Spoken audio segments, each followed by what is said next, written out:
జువెల్దిన్నె fishing harbour చేపల కోసం పోయే మత్స్యకారులకు బోట్లు కొనిచ్చి ఆ బోట్లను పార్కింగ్ చేసే దానికోసం ఆ హార్బర్ ను వాడాల్సిన చోట ప్రైవేట్ కు చంద్రబాబు నాయుడు స్కాములు చేస్తూ అమ్ముతా ఉన్నాడు. నిజంగా ప్రతి మత్స్యకారు సోదరుడు కూడా ఆలోచన చేయాల్సిన అవసరం వచ్చింది. రాష్ట్రంలో ఉన్న ప్రతి పేదవాడు కూడా ఆలోచన చేయాల్సిన పరిస్థితి కూడా ఉంది. నిజంగా ఎంత దారుణంగా ఉంది ప్రభుత్వం అంటే, మన ప్రభుత్వంలో మంత్రి సిదిరి అప్పలరాజు మత్స్యకార మంత్రి మన ప్రభుత్వంలో ఈరోజు మత్స్యకారులను చంద్రబాబు నాయుడు ప్రభుత్వం ఎంత దారుణంగా హింసిస్తా ఉంది అంటే, చిన్న ఎగ్జాంపుల్ ఆ సిదిరి అప్పలరాజు కథ వింటే, సిదిరి అప్పలరాజు కొడుకు 18 ఏళ్ల పిల్లోడు. సిదిరి అప్పలరాజు డాక్టర్, పలాస ఎమ్మెల్యే, మంత్రి, ఫిషింగ్ మంత్రి మన ప్రభుత్వంలో. సిదిరి అప్పలరాజు కొడుకు 18 ఏళ్ల పిల్లోడు బైకు తోలుతా ఉండి, కర్మవశాత్తు బైకు తోలుతా ఉండి ఎవరిలో గుద్ది బైకు తోలుతా ఉండి ఒక మనిషి చనిపోయాడు. యాక్సిడెంట్లు అవుతా ఉంటాయి, చేసింది నేను కరెక్ట్ అని నేను చెప్పను. బట్ ఆ పిల్లోడు 18 ఏళ్ల పిల్లోడు బైక్ తోలుతా ఉండి ఆ పిల్లోడికి ఏం తెలుస్తుంది? ఒక్కొక్కసారి జరుగుతాయి. జరిగినప్పుడు నువ్వేం చేస్తా ఉన్నావు? ప్రభుత్వం ఏం చేసిందో తెలుసా? ఆ సిదిరి అప్పలరాజు కొడుకును మర్డర్ కేసులో హోమిసైడ్ సెక్షన్ పెట్టి ఇరికించాలని ప్రయత్నం చేసింది. నిజంగా ఈ ప్రభుత్వం మానవత్వం ఉందని అడుగుతా ఉన్నా. చివరికి జడ్జి తప్పులు బట్టి ఏం సెక్షన్ పెడతానారయ్యా మీరు? 18 ఏళ్ల పిల్లోడి మీద మర్డర్ కేసు ఏంది పెట్టడము? అరే యాక్సిడెంట్ అయ్యింది, తప్పు జరిగింది, అది మర్డర్ కేసు పెట్టడం ఏందయ్యా అని చెప్పి జడ్జు తిట్టి సెక్షన్ మార్పించింది. అంటే ఎంత దారుణంగా జరుగుతా ఉందని ఆలోచన చేయమని అడుగుతా ఉన్నా. జువెల్దిన్నెలో మత్స్యకారులకు ఇబ్బంది కలుగుతా ఉన్న పరిస్థితుల్లో తమిళనాడు నుంచి తమిళనాడులో బోట్లు వచ్చి మన మత్స్యకారులకు ఇబ్బంది పడతా ఉంటే ఆ బోటును మన మత్స్యకారులు పట్టుకొని పోలీస్ స్టేషన్కి అప్పచెప్తే ఇడిపించింది ఏమో తెలుసా? తెలుగుదేశం పార్టీకి సంబంధించిన వీళ్ళే. లోకేష్ గారు అక్కడికి పోతారు, నెల్లూరు జిల్లాకు. లోకేష్ పోయిన మరుసటి రోజు బోటు రిలీజ్. బోటు కూడా ఏంది, స్టేషన్ లో పెట్టిన బంగారం మాదిరి బోటును స్టేషన్ కి అప్పచెప్తే స్టేషన్ లో పెట్టిన బంగారం దొంగతనం అయిపోయినట్టుగా బోటు దొంగతనం అయిపోతుంది.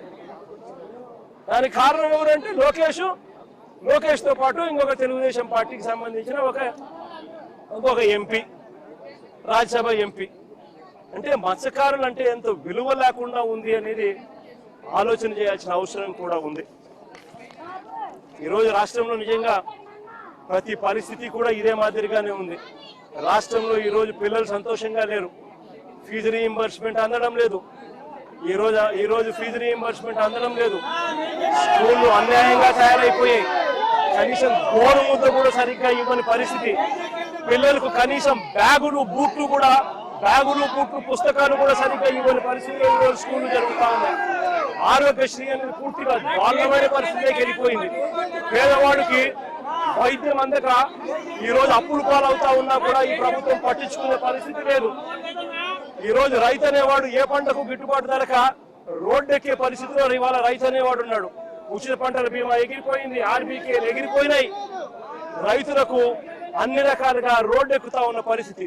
సూపర్ 6లు, సూపర్ 7లు అని చెప్పి ఎన్నికలప్పుడు బాండ్లు ఇచ్చినారు. ప్రతి ఇంటికి వచ్చి సంతకాలు పెట్టి బాండ్లు ఇచ్చినారు. బాండ్లు ఇచ్చి సూపర్ 6లు, సూపర్ 7లు ఈరోజు మోసాలుగా మార్చి రాష్ట్ర ప్రజల జీవితాలతో చెలగాటలాడుతూ ఉన్నాడు ఇదే పెద్ద మనిషి చంద్రబాబు నాయుడు. అన్ని రకాలుగా తోడుగా మేము ఉంటాము. పార్టీ తరఫు నుంచి కూడా మీ అందరికీ కూడా మనం చేయగలిగిన సహాయం అంతా కూడా చేస్తామమ్మా.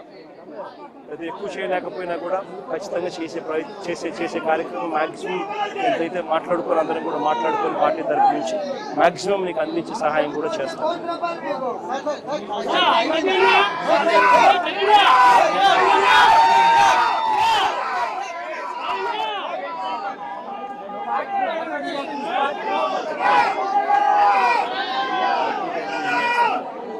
చేస్తాం, మాట్లాడుకోవచ్చు. తప్పకుండా